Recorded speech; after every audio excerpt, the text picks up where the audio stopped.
Hello everyone, welcome to new blog. আবারও একটি নতুন হোম ট্যুর ভিডিও নিয়ে চলে আসলাম তোমাদের সামনে। আশা করছি আজকের ভিডিওটা তোমাদের একটু হলেও ভালো লাগবে। তো বন্ধুরা, তোমরা কেউ প্লিজ ভিডিওটি স্কিপ না করে পুরো ভিডিওটি কন্টিনিউ দেখতে থাকো এবং আমার সাথে থাকো, আর ভিডিওটি পুরো কিন্তু ওয়াচ করতে থাকবে। তো চলো বন্ধুরা, তোমরা সকলে কেমন আছো একবার জানিয়ে যাও। আমি কিন্তু বেশ ভালোই রয়েছি। আমার প্রতিটি দিন কিন্তু ভালোভাবেই একটা দিন কেটে চলেছে।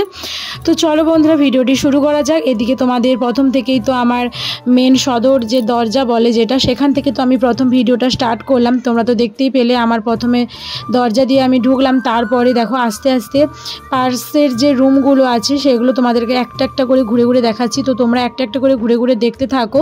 আর আমার বাড়িটা কেমন হয়েছে অবশ্যই তোমরা কিন্তু সকলে কমেন্ট বক্সে কমেন্ট করে জানাবে। আর তোমরা কিন্তু আমাকে বলেছিলে দিদিভাই তোমার হোম ট্যুরটা দেখাও, তো আমি তোমাদেরকে হোম ট্যুর অবশ্যই দেখাবো। তার আগে আমার মানে ফাঁকা হোম ট্যুরটা একবার দেখায়, অ্যালবেস্টার উপরে চাপানো হয়নি কোনো ছাউনি। তো তার আগে তোমাদেরকে হোম ট্যুরটা একবার দেখিয়ে নিই, তো তোমরা দেখতে থাকো। আর আজকের কিন্তু আমাদের সেন্টারিংয়ের কাজ হচ্ছে, তো এই জন্য দেখো কত বাঁশ খুঁটি আর তক্তা এদিকে পড়ে রয়েছে। ওদিকে কিন্তু মিস্ত্রি দাদাভাইরা কাজ করছে, ওদিকে তোমাদের দাদাভাই মানে আমার হাজব্যান্ড ওদিকেও তাদের সাথে কন্টিনিউ অনাবরত লেগে রয়েছে তাদের সাথে। আর ওদিকে দেখো তোমাদের দাদাভাইয়ের বাইক দাঁড়িয়ে রয়েছে।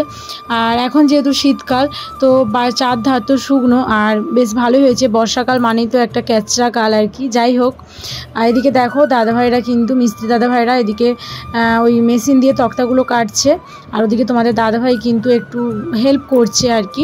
আর কি বলো তো, বাড়ির যখন একটা কোনো কাজ হয় না, তখন বাড়ির কিন্তু ঘর মালিকের কিন্তু চোখে ঘুম থাকে না, চোখের ঘুম কিন্তু উড়ে যায়। কেন বলো তো, তখন বাড়ির ঘর মালিকের চিন্তা হয় যে কখন আমি বাড়ি রেডি করব, কখন এটা কমপ্লিট হবে, হ্যাঁ কখন এটা শান্তি করে একটু ঘুমাতে পারবো, এরকম একটা মানসিকতা চলে আসে, তাই না? সেটা প্রত্যেকেরই, আমার বলে আমার না, তোমাদের প্রত্যেকের যারা যারা এরকম পরিস্থিতিতে পড়েছো সবারই এরকমই মনে হয়। তো যাই হোক, আর আমার তো আনন্দ হচ্ছে কবে বাড়িটা রেডি হবে, কবে নতুন বাড়িতে একটু শান্তি করে ঘুমাতে পারবো, কবে একটু নিজের বাড়িতে নিজের মতো করে থাকতে পারবো, জীবনযাপন করতে পারবো। এটা তো আমার তো মানে কবে যে হবে, এটা তো আমার ঘুম আসছে না, নিজের চোখের তো ঘুম উড়েই গেছে। আর তারপরে তোমাদের দাদাভাইয়ের তো এদিকে প্রচুর কষ্ট, কারণ দেখো একটা বাড়ি তুলতে মুখের কথা না, এতদিন ভাড়া বাড়ি থাকার পর একটা বাড়ি নিজের হাতে তৈরি করা মানে কতটা কষ্টকর ব্যাপার তোমরা তো সবাই জানো। তার উপরে এদিকে দেখো এই যে মিস্ত্রি দাদাভাইরা কিন্তু অলরেডি অনেকটা সেন্টারিংয়ের কাজ কমপ্লিট হয়ে গেছে। তো চলো বন্ধুরা, আজকের ভিডিওটা কিন্তু এই পর্যন্তই ছিল, আর বেশি দূর ভিডিওটা ওয়াচ করতে পারলাম না।